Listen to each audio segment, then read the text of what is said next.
Valyria was not the first to conquer the world.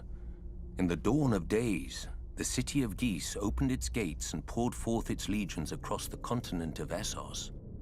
With their lockstep discipline and absolute obedience, they ground entire nations beneath their boots and planted the harpy in every corner of the known world. What they didn't destroy, they chained. Slavery is as old as man, but until the Giscari, it was never an art. The slave lords grew rich and fat as pyramids were raised around them, pleasure houses were filled, and fighting pits were opened. Nobody remembers if the waters around Ghis had names before the Empire, but ever since, we know them only as Slaver's Bay and the Gulf of Grief. Of Ghis, however, nothing remains but ruins, where end all great civilizations.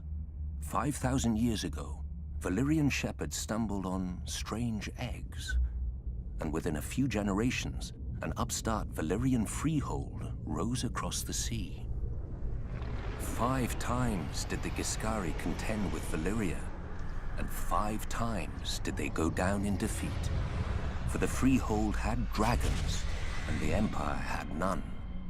The best of their legions burned, the others broke. The brick walls of Ghis were pulled down, the streets and buildings turned to ash, and the very fields sown with salt, sulfur, and skulls. Yet the Empire was not wholly destroyed. Astapor, Yunkai, and Meereen, once lowly colonies along Slaver's Bay, survived, and even thrived. Valyria had watched the Giscari grow rich and powerful off the backs of conquered peoples, and now the self-styled freehold wanted its turn.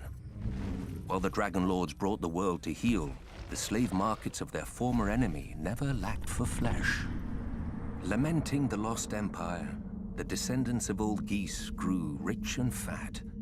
The doom fell on Valyria, and the Dothraki rose to pillage most of the continent at will. But gold-laden Astapor, Yunkai, and Meereen continue as they have for thousands of years, untouched. For even the Horse Lords understand what the Giscari taught Valyria so long ago. What good are slaves without slavers?